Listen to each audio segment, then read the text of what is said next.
এবার আমরা চলে যেতে চাই খুলনায়। সেখানে আছেন আমাদের সহকর্মী তরিকুল ইসলাম।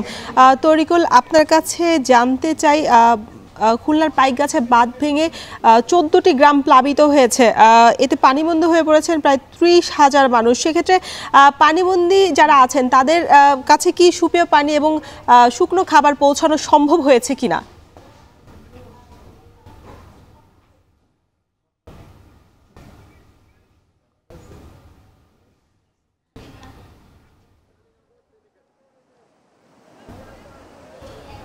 হ্যাঁ, খুলনার পাইকগাছা উপজেলার দেরিটু ইউনিয়নের কালীনগর এলাকায় এখানে যে বেড়িবাঁধ ভাঙন দেখা দিয়েছিল 2 দিন আগে, সেই বেড়িবাঁধে কিন্তু এখনো পর্যন্ত সংস্কার করতে পারেনি এখনো পর্যন্ত পানি উন্নয়ন বোর্ড। এর ফলে কিন্তু গ্রামের পর গ্রাম কিন্তু প্লাবিত হচ্ছে। এই পর্যন্ত 14টি গ্রাম গতকাল পর্যন্ত প্লাবিত হয়েছে এবং এখানে প্রায় 20 থেকে 25,000 এই গ্রামগুলোতে মানুষ বাস করে।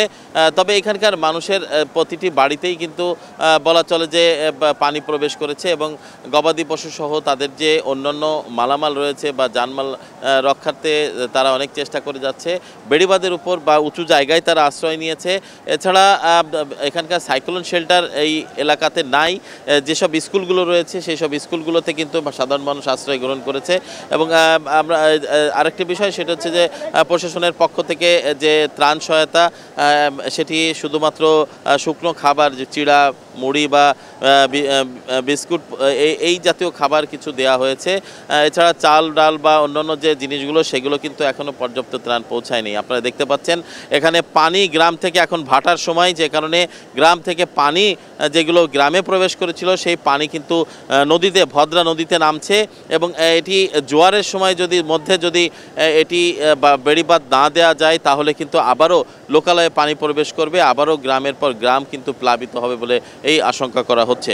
তবে এখানে যে প্রশাসনের বিভিন্ন পর্যায়ের যারা কর্মকর্তারা রয়েছেন, বিশেষ করে পানি উন্নয়ন বোর্ড, জেলা প্রশাসন বা পুলিশ প্রশাসনের যারা রয়েছেন, তারা এই কাজগুলো দেখভাল করছেন বলে আমরা এটি জানতে পেরেছি। এছাড়া এখানে যে পানির যে চাপ নদীতে, ভদ্রা নদীতে, সেই পানির চাপ কিন্তু আজকেও কিন্তু অব্যাহত রয়েছে। আপনারা দেখতে পাচ্ছেন বিস্তীর্ণ এলাকা কিন্তু ভেঙে গেছে এবং প্লাবিত হয়েছে। এখানে কয়েক হাজার মানুষ, এখানকার আনুমানিক 3,000 মানুষ কিন্তু এখানে স্বেচ্ছাশ্রমে কাজ করছে।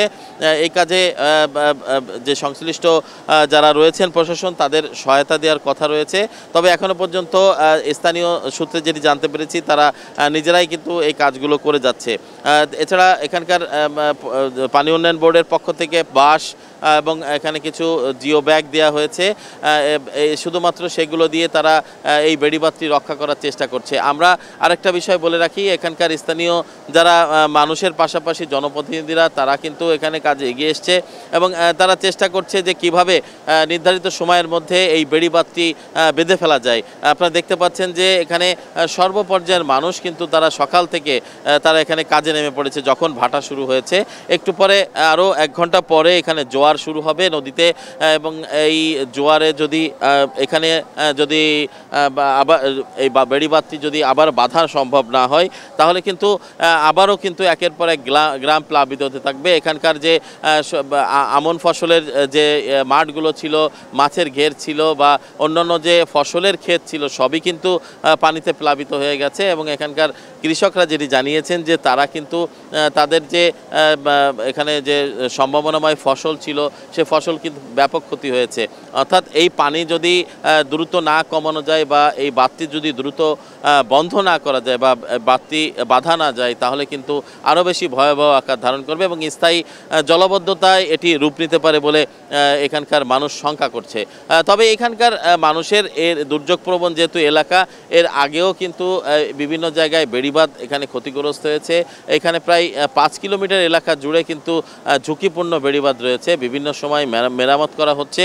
তবে এখানকার স্থায়ী বেড়িবাঁধ যদি না, টেকসই কংক্রিটের যে বেড়িবাঁধ সেটি যদি নির্মাণ করা না হয়, তাহলে কিন্তু আরও বেশি সাধারণ মানুষ বা এই এলাকার মানুষের ক্ষতিগ্রস্ত হবে। পাশাপাশি পরিবেশ এবং এখানকার কৃষি, এখানকার মৎস্য, সব কিছু কিন্তু আসলে ক্ষতির মুখে পড়বে। তো এখানে দীর্ঘমেয়াদী পরিকল্পনার আহ্বান জানিয়েছেন এখানকার সাধারণ যারা সচেতন মানুষ রয়েছেন এবং এই পরিকল্পনা গ্রহণ না করলে অচিরেই এইসব এলাকা কিন্তু পানিতে ডুবে থাকবে বলে তারা শঙ্কা করছেন। সব মিলিয়ে এই ছিল আমার কাছে খুলনার পাইকগাছার দেলিটু ইউনিয়নের কালীনগর এলাকায় বেড়িবাঁধ ভেঙে যে গ্রাম প্লাবিত হয়েছে, সেখানে মানুষের দুর্ভোগ এবং বাঁধ বাঁধার চেষ্টা, তার সর্বশেষ খবর।